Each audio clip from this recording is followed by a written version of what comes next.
Now live from Palin Music Studios in Springfield, Missouri, it's Wake Up with Greg. Here's your host, Greg. Hey guys, good morning and welcome to a special episode of Wake Up with Greg.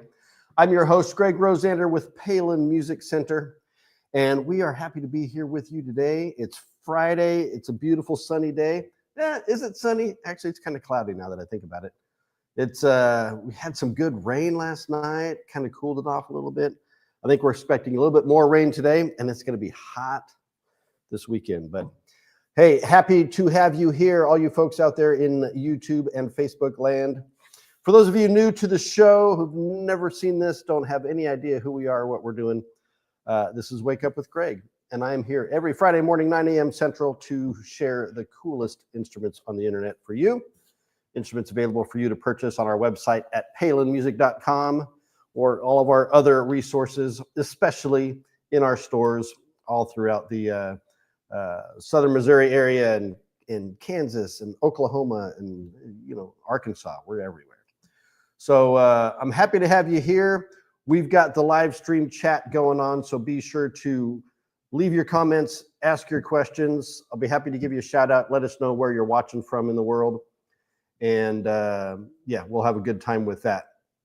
So today we have a special episode.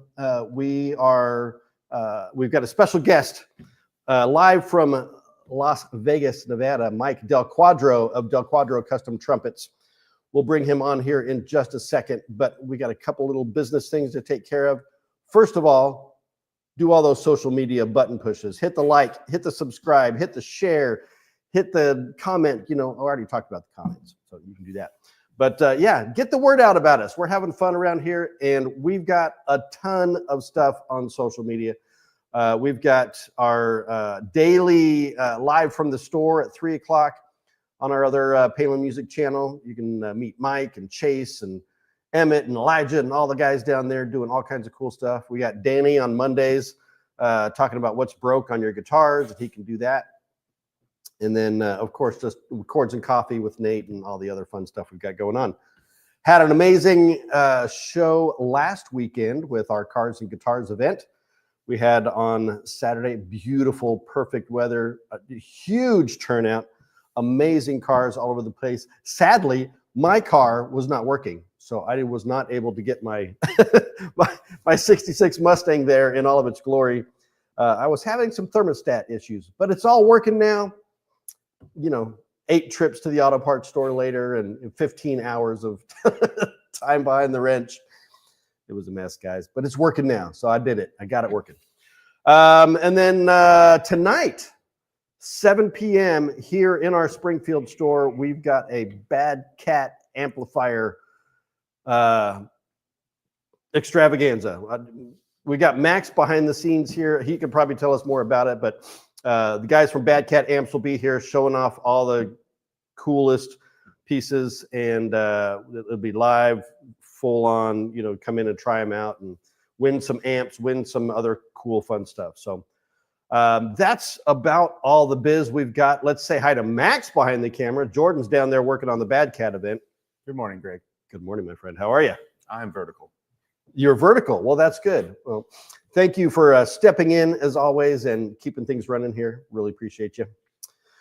All right. Well, I think that's all the news we've got fit to print. So why don't we dive into this and bring on my friend Mike Del Quadro from Del Quadro Trumpets. Good morning to you, Mike. Good morning. How are you? I am fantastic. How are you? Very good. Excellent. I think your friend said he's vertical. Yes. It's 7 a.m. here, brother.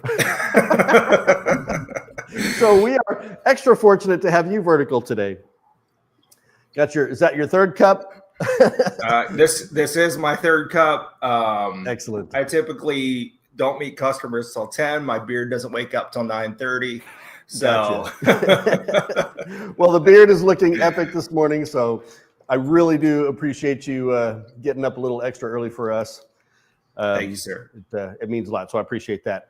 So I've got my coffee too. It's, I'm a one and done kind of guy. So I don't know if that means I've got extra energy or if I'm just a loser. I don't all damn day.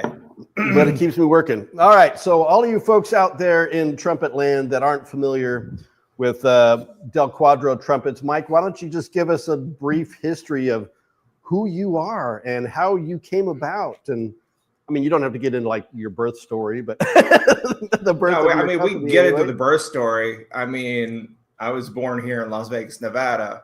Nice. But so you was born there, never left, huh?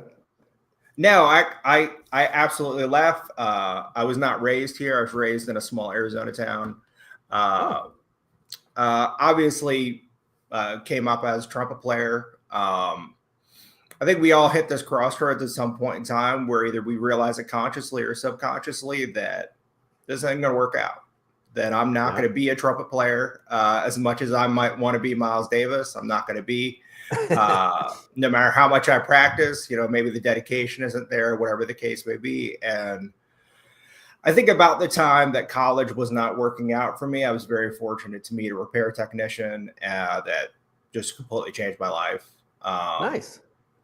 I worked in, I had a couple of small, shop jobs.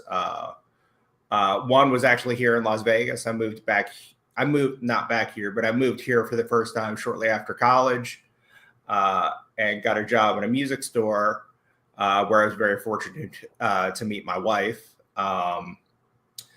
And then moved to Wichita, Kansas. And I lived in Wichita for 12 years.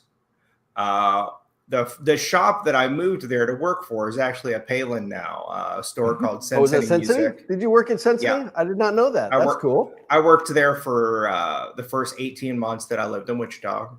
Okay. And then I did mostly woodwind repair there. I was learning skills, in my opinion, all of it is important to the trade. Sure. Learning the fine details, musical instruments, working with your hands, learning from seasoned technicians and things like that. I took another job at that 18-month point that let me focus on brass instrument restoration. So as opposed to just working on brass instruments, we were doing more restoration than repair. I'm not going to mention that store. They're not what I don't need to talk about your competition. That's okay. No worries. But the stuff that I was learning there, since I was focusing more on brass instruments, like that kind of became the roots of what eventually I started doing and have been doing since. Awesome. But that was the last job, in 2012. I was doing work on the side, for myself a lot of the time that I was working there. But in 2012 is when in 2012 is when I went out on my own and just started working for myself. Okay. So my daughter's about to turn 13. So I guess that's 13 years of working on my own. Oh yeah. She is a month shy of 13. So I got about another month of her liking me. Yeah. Once that teen gets added to the age, it's all downhill from there. No, I'm honestly then you gotta wait till joking. 20 before she likes you again. Right. I'm just joking. She is a fantastic kid, and she's getting to be a pretty good trumpet player. Nice. That's cool. Yeah. So that's kind of how it, I got started. Working in a basement shop in my house in Wichita. And 8 years ago, we moved here. And I think, honestly, whatever work you do is good work. But the more influences or different influences you have, the great players that you're exposed to, my ability to play trumpet has nothing to do with my ability to build a trumpet.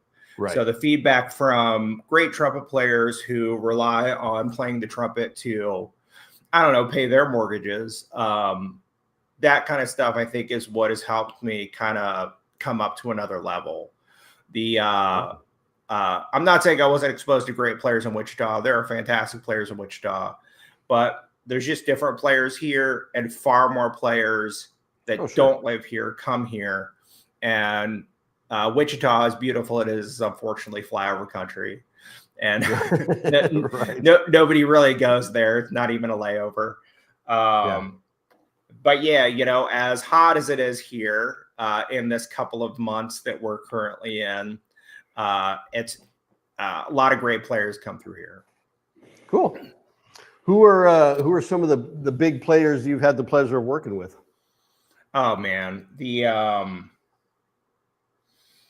want to know like just guys I've done work for, or do you want to know like people that actually play my horns? Either or, yeah, or both. Okay. Yeah. Well, I mean, like as far as like people that play my horns, like just since we're talking about that's what we're talking about. You know, you guys also distribute my horns, so like we could stick to that just a little bit. Kenny Rampton from Jazz at Lincoln Center has played my trumpets for I think about 8 years now. Okay. Kenny was raised here in Las Vegas. His father was a pretty well-known drummer around the area back in the day, and owned a drum store as well. And somehow he became a trumpet player. So lucky for the trumpet world that he didn't follow in his father's footsteps. Right.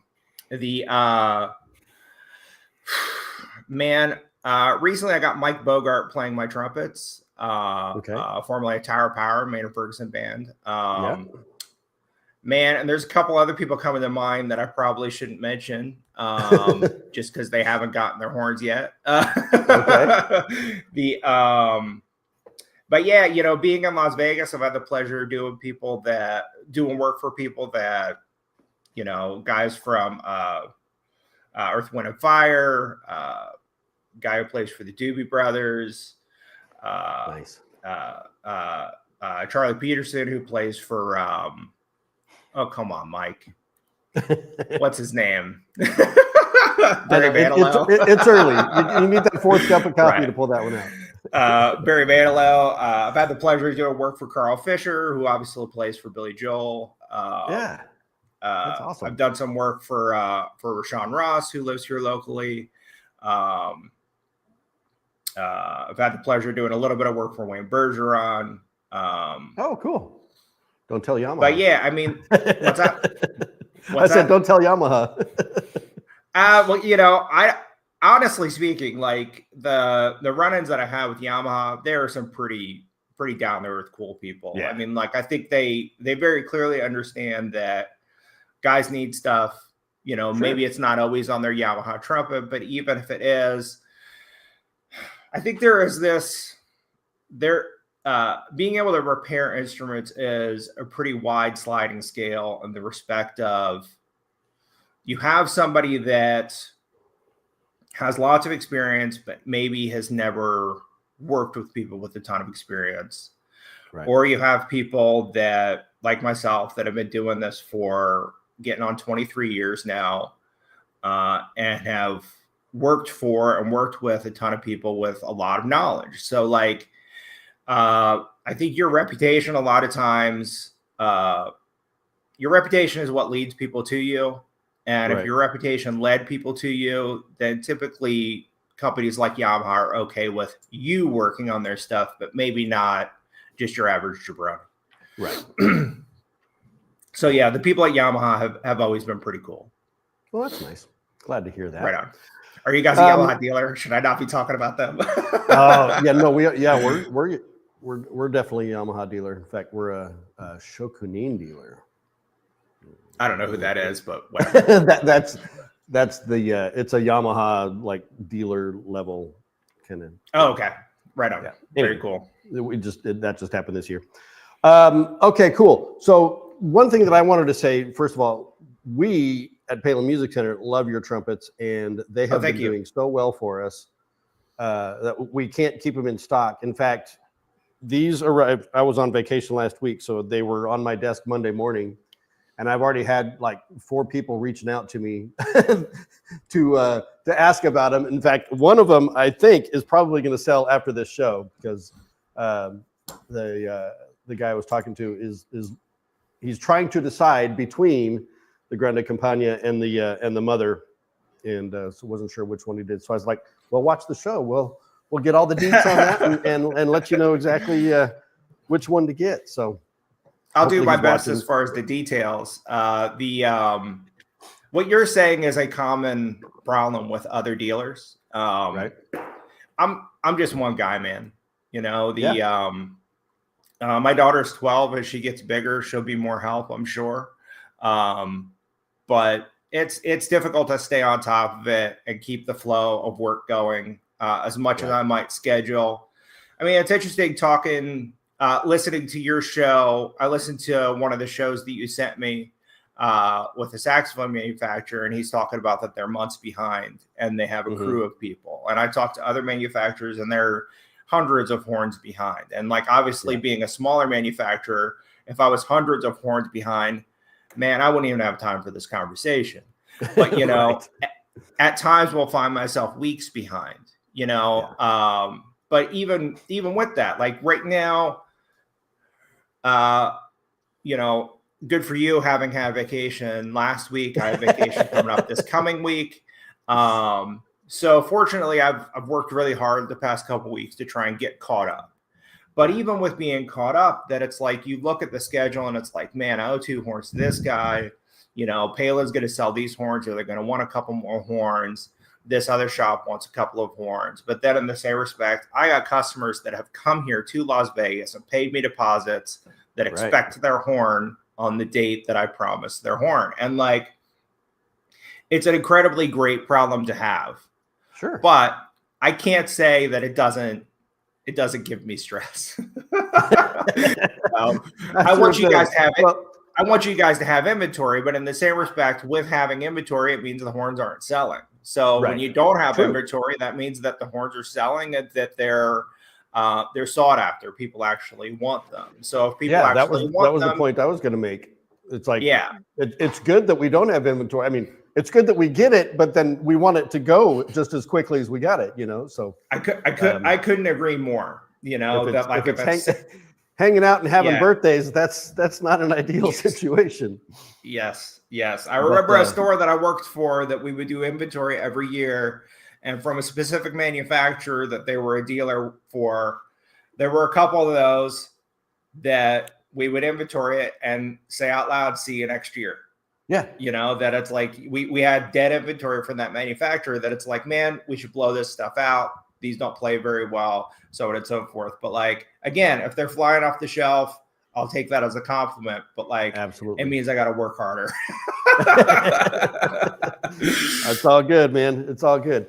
Well, Mike, why don't you tell us a little bit about kind of your trumpet concept, your designs? I mean, obviously the copper bells are a big part of what you do, the lead pipes, the differences there. I'm not a brass player, so I can talk the talk, sort of. I mean, I'm a sax guy. What can I tell you? Don't hate me. But I've been doing this for, I've been in this industry for 40 plus years now. So I've been doing this for quite a while. Most of my life. Most of your life. Yeah, you notice I don't have a beard, because if I do have a beard, my beard is white and I look like Santa. So like, I don't. Well, I mean, you kept a little bit on top, so you know. Yeah. So you're a little ahead of me there.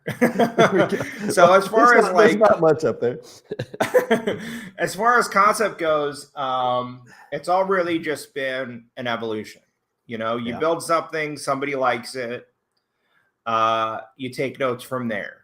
You know, you build something, and it has, and I'm just speaking for personal experience, it has issues like, you know, the bracing isn't strong enough, or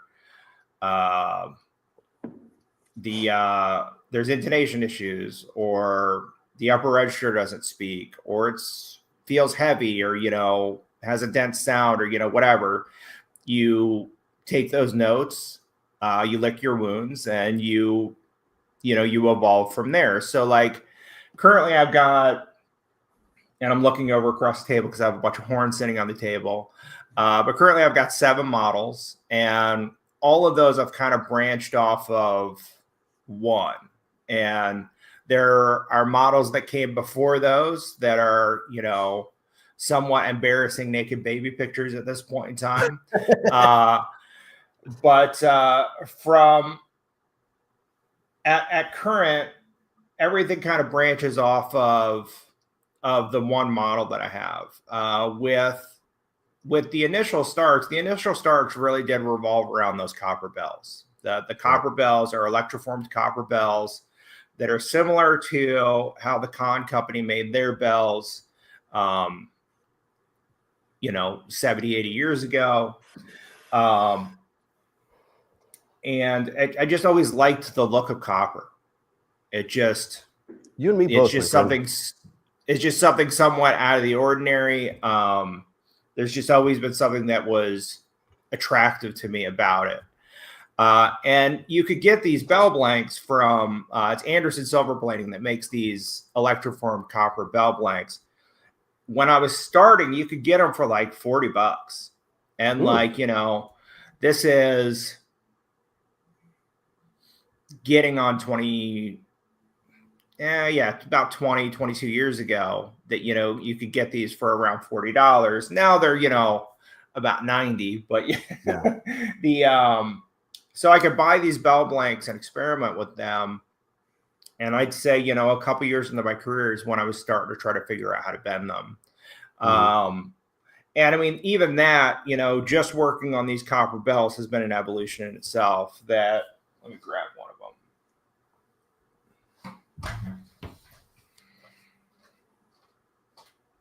them. So I've got the same two models here that you have there. Okay.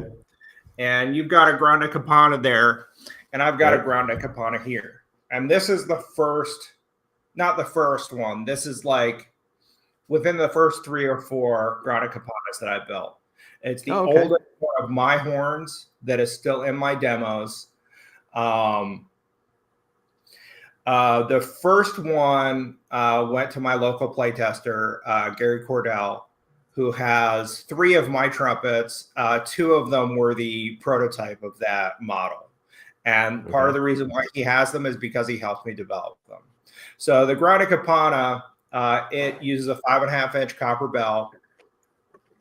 And this didn't start this way. This started as a completely different model, one of these proverbial naked baby pictures.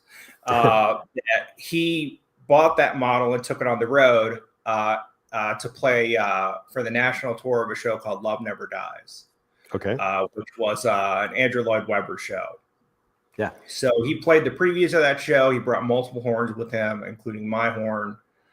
And to quote him, he thinks he was about to get fired because they were not liking the sound. They kept saying, make it more this, make it more this. And it's like, we can use these descriptive terms and it's just not always going to mean the same thing. Darker doesn't always mean darker. It just means different. So they're on a break and he picks up my horn and somebody comes running down from the balcony and saying, that's it. That's the sound we want. So lucky me. Yeah, for sure. So since Gary is from here and his wife was still here, he would come home every couple weeks and bring the horn and say, let's do this. And then let's do this. Then let's do this. And I'd say about 6 months into his tour, this is what we had, was this model. So part of the reason I picked this up is because we were talking about the copper bells. So listen, man, I'm a repair technician. I'm a repair technician that was brave and just kept trying to learn new things and do new things. So with doing these copper bells, like I said, it has been an evolution. So things like how to make a bell bead traditionally. This one is one of the Andy Taylor bells I use, and he's got an actual traditional bell bead on it because he's been making trumpet bells longer than I've been alive. He is a master at his craft. Myself, I'm more of a DIYer, and let's figure this out as we go. So on my bells, I do what's called a false bead. I actually add this bead, this brass bead, to the copper bell. So on this one, you can see it's less refined. It's not quite as clean as opposed to this one being a much newer model, that it's much more cleaner. there's a cleaner transition. So even within this 6-year span of these two horns, there's even been an evolution at that point, ways to figure out how to do this cleaner and just make it look nicer. So throughout my entire career, the process of doing these bells has been an evolution, just like the whole trumpet design has been an evolution. Right. So talking about those two models that you have there, the big difference and the prime difference between them is the lead pipe and tuning slide setup. Okay. The lead pipe on the Grana Kapana is closer to a more traditional lead pipe. As trumpet players, we always talk about the 25 lead pipe.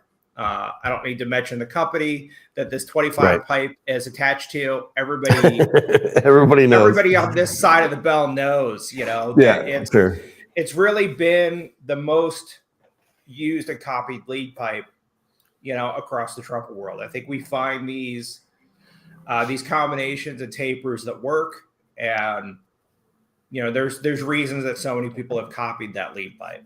Absolutely. This is not a 25 lead pipe, but it's something of a variation off of it. Okay. This is an early lead pipe design that I did, just kind of modified something to make it a little bit different, and then eventually had a mandrel made for the lead pipe. And there's a lead pipe this is what I call the G lead pipe. G for Grana Kapana. I notice I've been saying that wrong. Grande Kapana. Campana.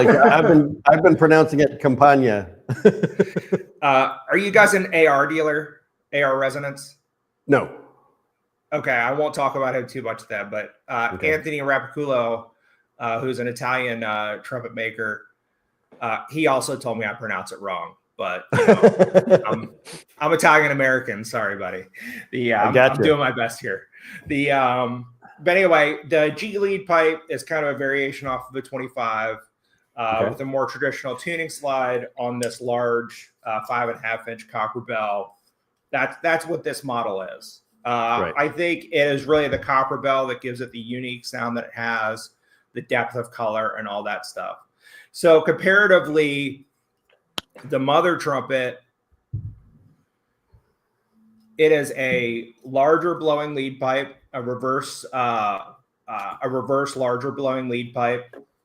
What this pipe was originally based off of, without naming names, it's just a bigger blowing lead pipe. When you measure it, the numbers don't always all lead to it being a bigger blowing lead pipe, but it's definitely a bigger blowing lead pipe. And it used a large bore reverse tuning slide. And from here, it's the exact same trumpet as the Grana Kapana. Okay. It's really just the lead pipe and the tuning slide that make this a different horn. Right. Comparatively, everybody that picks up the mother, they either love it right away or they say, oh my God, this is too much trumpet. Okay.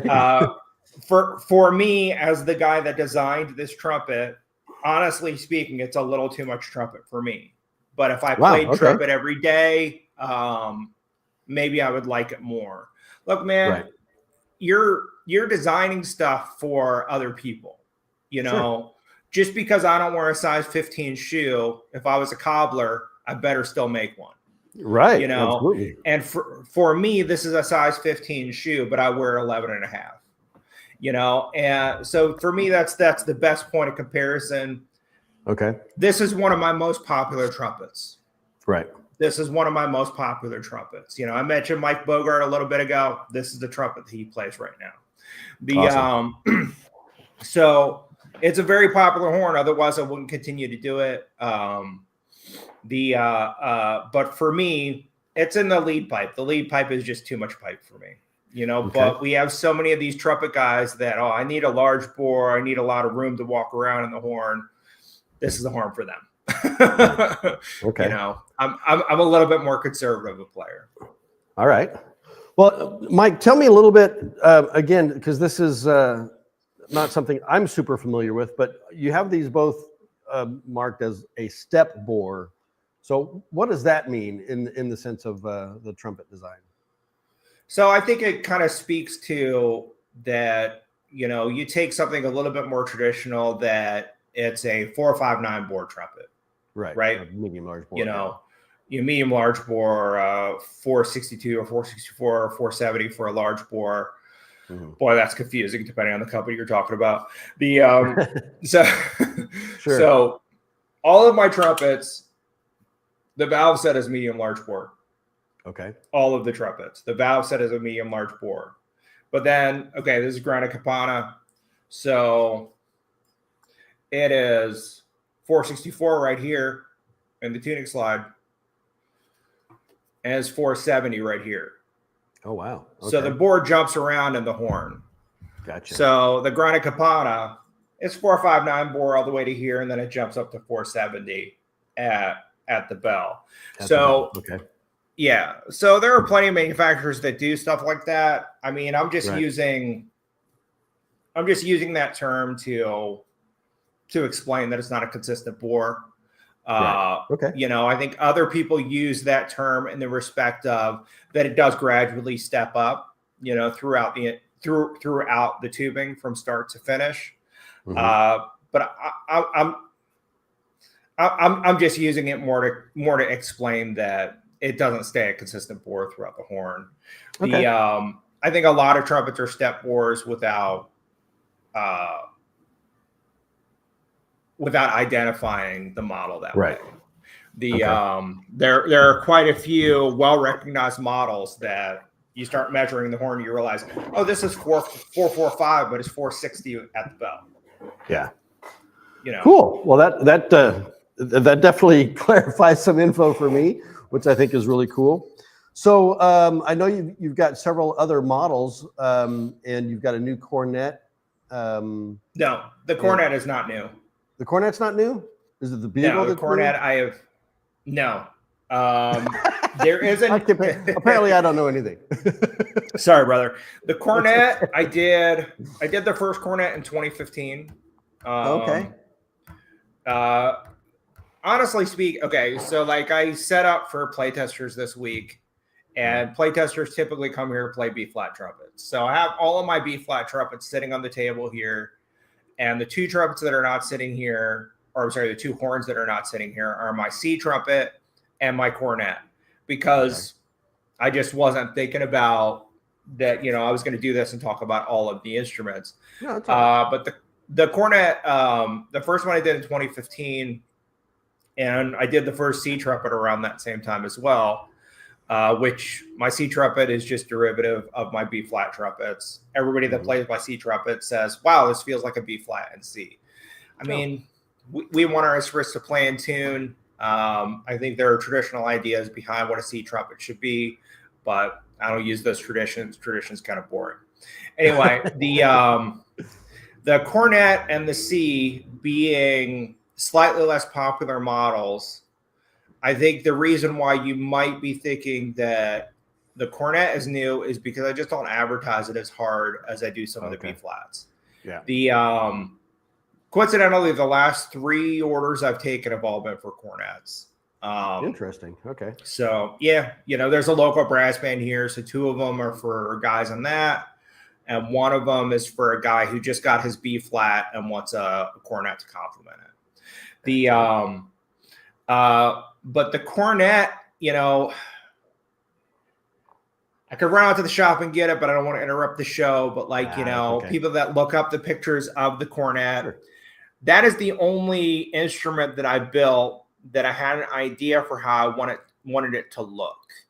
Oh, okay. And I kind of was bending tube and kind of going based off of a picture that I had drawn. And the idea in my head was, this will look really cool. I hope it plays well. And the first one that I did, it's funny, I saw another manufacturer at the first trade show that I showed it at.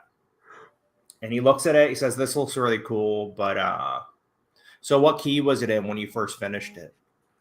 Because he knew, because he had done cornets before. So you do a trumpet, and a trumpet, in my head looks more like a paper clip, that if you make things too long, trimming them and stuff like that isn't as big of a deal. Whereas like a cornet is more like a circle. Okay. And it's very difficult to cut out of a circle and have it still be a circle. Right. Because if you've made the tuning slide too long, you could trim that out. But if the tuning slide's way too long, all of a sudden you're cutting into bends. And I think there was something that maybe came off to him as obvious on the first one that I'd had to interrupt a bend just a little bit.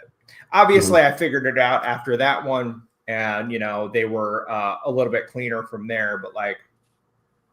But yeah, I mean, the idea behind that was I like this look, with these kind of semi-shepherd's crooks that I did on the horn.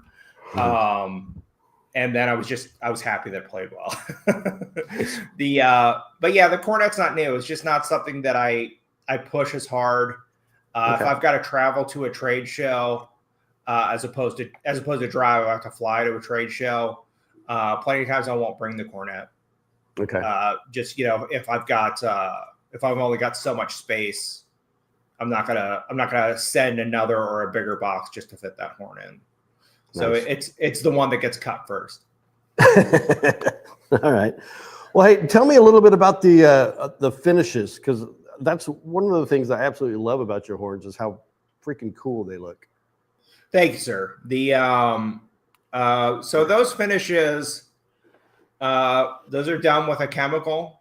I think a lot of people in this industry use that chemical to try and create some degree of a patina. The first horns that I was seeing it on were horns from the UK or from Europe, from Eclipse and from Taylor. And I started asking Andy Taylor about it. And he kind of gave me the notes, like, this is what we do. Try it like this. And what they were doing, they were getting a little bit more of a uniform finish. Like they were polishing the entire horn like they were going to lacquer it, like with a perfectly uniform polish, and then putting it in there and getting this very even patina. But Eclipse was doing something wild. Like I can't even explain. I was at an ITG that they were sitting across from me, and I'm looking at this trumpet and thinking, like, how in the hell did they do that? There were so many colors in it. It was like, in hindsight, I know how they did it. Yeah. But it's now that I know how to do stuff similar, I know how they did it. But it just was so beautiful. So like, I drank lunch with Andy Taylor, and he kind of gave me the notes on like, here, try this, blah, blah. So I live in Las Vegas. You can't drink the tap water here. You've never been able to drink the tap water here. Yeah. You use this chemical and you're submerging it in water. And I think a lot of the reason why my finishes come out specifically the way they do has to do with the impurities in the water here. Interesting. It's the only thing. It's over 7 or 8 years of doing these finishes. I'm sorry, 7 years, because it was 2017 is the first time I tried to do it. Did I do that math right? Sure. Yes, it's 25. Sorry.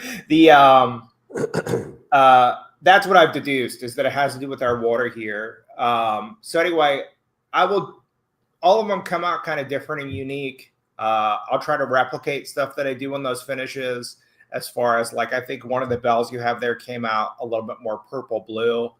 Yeah.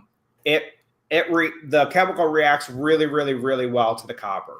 So like I will get stuff like, I don't know how well this will come up on camera, where parts of this have turned purple and blue in the bell flare here. And yeah, on those ones, specifically, I think it's the mother that's in your left hand that it came up more blue and purple inside of the bell. Yeah.